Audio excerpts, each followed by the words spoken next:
three levels, or three kinds, or four kinds of poverty. There is poverty by inheritance. Father poor, mother poor, uncle poor, auntie poor, nephew poor, nieces poor, a generation, a municipality of the poor. There are people that are so poor that poor people call them poor. So poor. Hate it.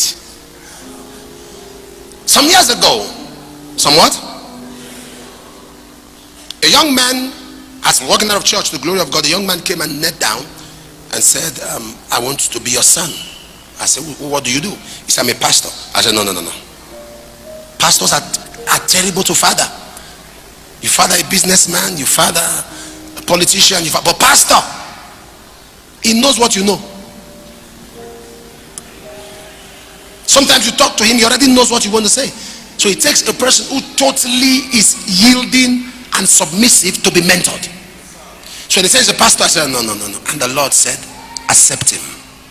I said, okay. Come. Give me your hand. I prayed with him. When I was done praying with him, I was working. He said, I do not have money to go back to my station. I said, excuse me, is this mentorship or sponsorship? He said, I need money.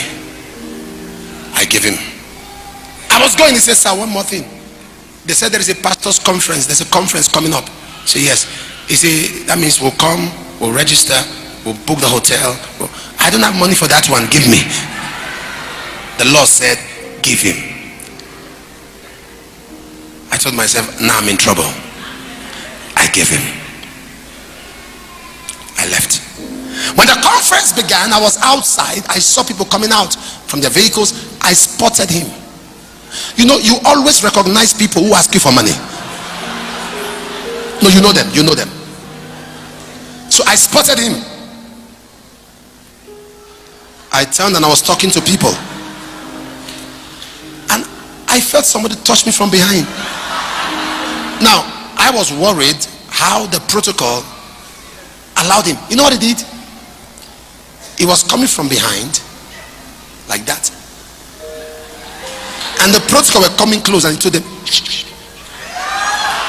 sounding so familiar. He said, who are you? I'm his son.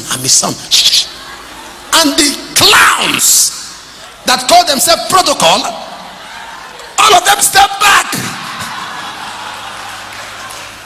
And the guy came and touched me. I said, oh.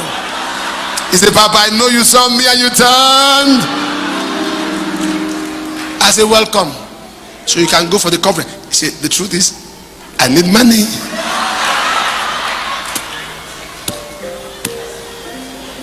I gave him. I was ministering the conference and I told the pastors, get some materials, get books. I spotted him buying books for people, just buying books. I was on the pulpit. I said, he would call. They say, come, take. I have money, take. He was buying books. I said, what? My money? So I just kept quiet. I was watching him. I was angry, very angry. Allow people buy with their money. No, he was helping them, buying books for them. I said, good. Come and meet me after the service. While I was done, I led the people to pray. The power of God had invaded, and people were praying.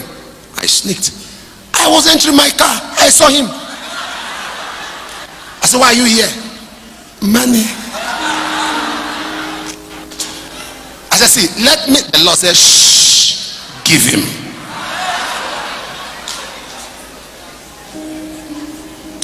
I knew I was in trouble. We had a program, and I ministered on the mystery of the firstborn, the errors of Reuben. I had already told my PA, I said, this is money. You know that boy? When he comes, give him. I don't want to see him. By the end of the service, my PA brought the money back to me. He said, I didn't see him. I said, there's trouble. I never knew as the word was going on, he broke down in tears. He went back. He didn't ask for money. I had to call him.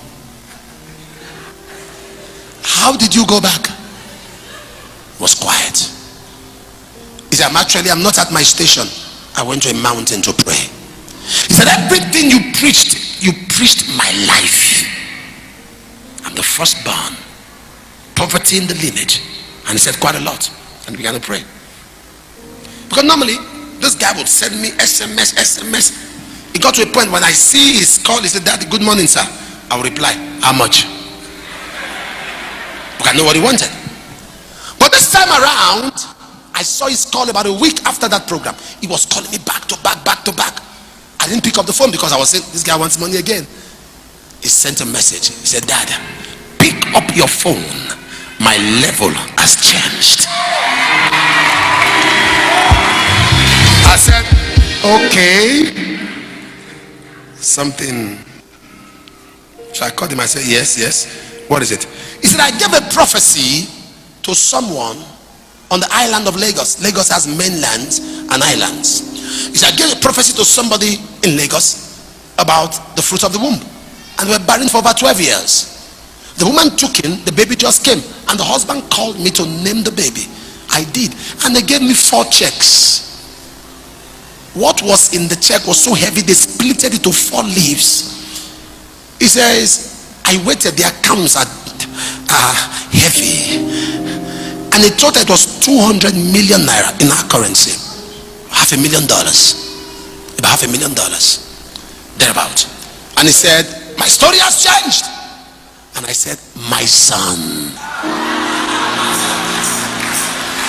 I always knew you were going to be a great guy. Why are you laughing at me? I invested in that life. I sold in his life. And he said, Dad, can you send me your account details? I said, right away. He said, I've got some serious tithes to pay. I said, right away. And he paid the tithe. He said, anytime you are in Lagos, just let me know so I can just say hello to you. I began to go to Lagos more regularly. I began to pass through Lagos more. And I said, I'm passing through. Don't worry, I'm just letting you know. He said, I'm coming. I said, do you have to bother? Don't bother. When the Lord turned again the captivity of Zion, we are like them that dream. There was our mouth filled with laughter and our tongue with singing. The Lord has done great things for them. Whereof they are glad. Somebody say, I reject poverty. I reject poverty. Poverty by inheritance. 2 Kings chapter 4. A man was so poor that he used his 2 sons as collateral. He said, bank, I need a loan. This is what do you have? He said, take my son.